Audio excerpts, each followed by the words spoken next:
Then set the patient sitting position. Then swing the leg up to the side of the bed. Swing.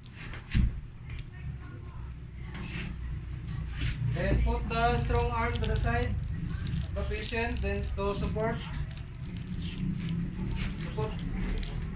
Then make the patient to swing the leg to exercise.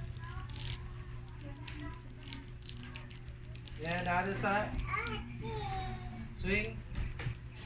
And now I'm going to put a belt in the weak arm.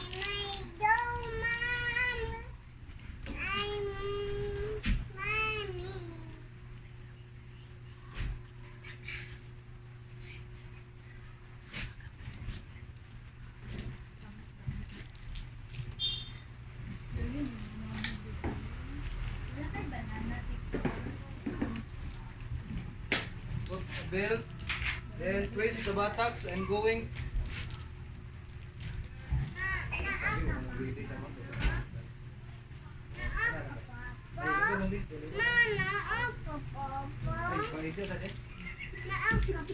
Ipo si John?